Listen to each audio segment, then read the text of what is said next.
Halo Sobat Film, kembali lagi bersama aku Azumi. Kali ini aku bakal bahas tentang era film bisu. Oke, sebelumnya aku bakal jelasin tentang film bisu itu apa sih.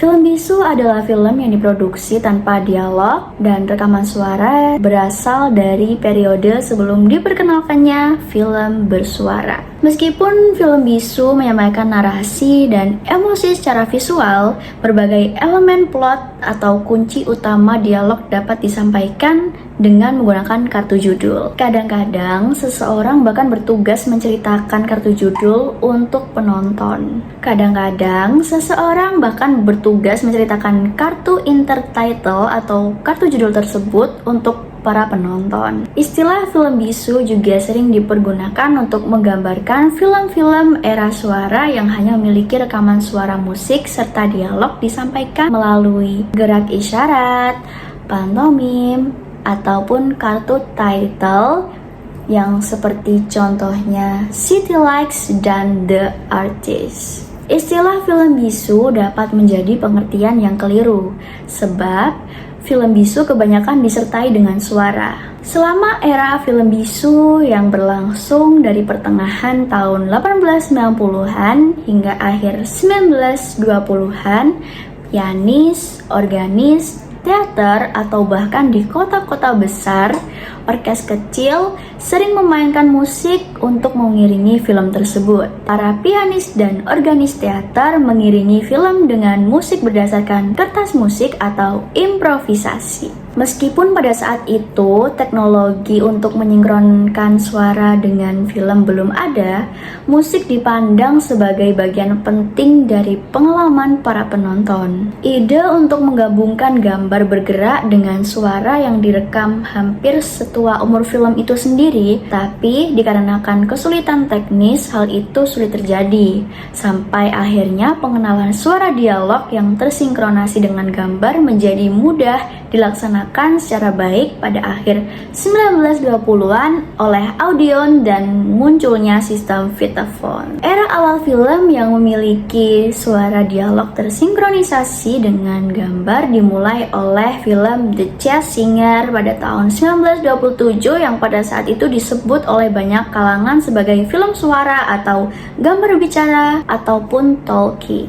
Kesuksesan film bersuara The Jazz Singer dari Warner Bros. Pada tahun 1927 menyebabkan studio-studio besar menyadari bahwa agar mampu bersaing, mereka membutuhkan teknologi suara canggih. Era film bersuara dimulai setelah studio-studio besar setuju bekerja sama dengan Western Electric untuk menciptakan sistem suara pada tahun 1928. Setelah adanya film bersuara, film bisu terus diproduksi tetapi makin jarang. Charlie Chaplin membuat 2 film bisu pada tahun 1930-an dan mengurangi produksi filmnya setelah film bersuara menjadi lumrah. Media film bisu terus digunakan Charlie Chaplin hingga tahun 1936 dengan dirilisnya Modern Times. Setelah itu, film bisu untuk keperluan praktis telah menjadi bentuk seni yang ditinggalkan oleh orang-orang. Setelah itu, film bisu untuk keperluan praktis telah menjadi bentuk seni yang ditinggalkan oleh orang-orang.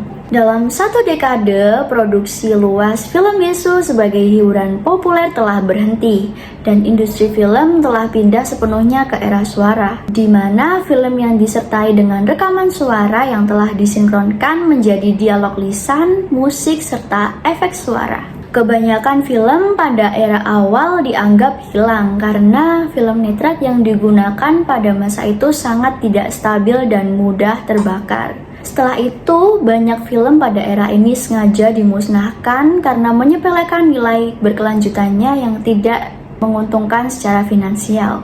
Sering diklaim bahwa sekitar 75% film bisu yang diproduksi di Amerika Serikat telah hilang, meskipun perkiraan ini mungkin tidak akurat karena kurangnya numerik. Karya dari Muybridge, Mary, dan Leigh Prince meletakkan dasar bagi pengembangan kamera film, proyektor, dan transparent celluloid film di masa depan yang mengarah pada perkembangan sinema seperti yang kita kenal sekarang. Penemu Amerika bernama George Eastman pertama kali memproduksi plat kering fotografi pada tahun 1878 dan membuat kemajuan pada kestabilan pada jenis film keloid pada tahun 1888. Penemu Amerika bernama George Eastman pertama kali memproduksi plat kering fotografi pada tahun 1878, membuat kemajuan pada kestabilan pada jenis film keloid pada tahun 1888. Seni film berkembang menjadi matang pada era film bisu tahun 1898 sampai 1929. Puncak era bisu dalam dunia perfilman dari awal 1910-an hingga akhir 1920-an adalah periode yang sangat bermanfaat, penuh dengan inovasi artistik. Pergerakan film sinema Hollywood klasik selaras serta baiknya dengan pergerakan impresionisme Prancis, ekspresionisme Jerman, dan montase Soviet yang dimulai pada periode ini. Pembuat film bisu mempelopori bentuk seni sejauh hampir setiap gaya dan genre pembuatan film pada abad ke-20 dan ke-21 serta menjadi akar artistik pada era film bisu. Era film bisu ini juga merupakan era perintis dari segi teknis sudut pandang. Pencahayaan titik tiga, teknik pengambilan dekat, teknik pengambilan gambar luas, panning, dan pengeditan komunitas semuanya menjadi umum jauh sebelum film bisu digantikan oleh gambar bersuara atau talkie pada akhir 1920-an.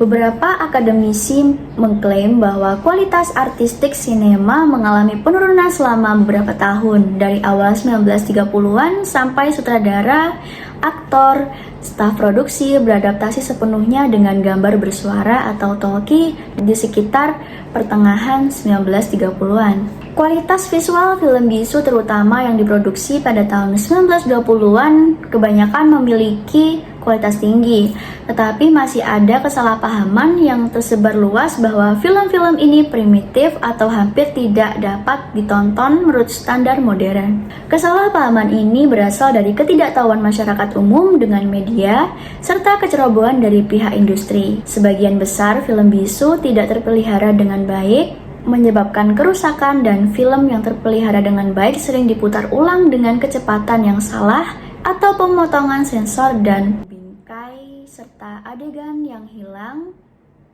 sehingga memberikan tampilan pengeditan yang buruk. Pada film bisu hanya tersedia dalam salinan generasi kedua atau ketiga. Bahkan seringkali dibuat dari stok film yang sudah rusak dan terabaikan. Kesalahpahaman lain yang dipegang secara luas adalah bahwa film bisu ini kurang berwarna. Faktanya, warnanya jauh lebih merata dalam film bisu daripada film yang berada di dalam dekade pertama film bersuara. Pada awal 1920-an, 80% film dapat dilihat dalam beberapa jenis warna, biasanya dalam bentuk film tinting atau toning atau bahkan pewarnaan tangan. Tetapi ada juga dengan proses dua warna yang cukup alami seperti Kinemacolor dan Technicolor. Proses pewarnaan tradisional berhenti seiring adopsi teknologi sound on film.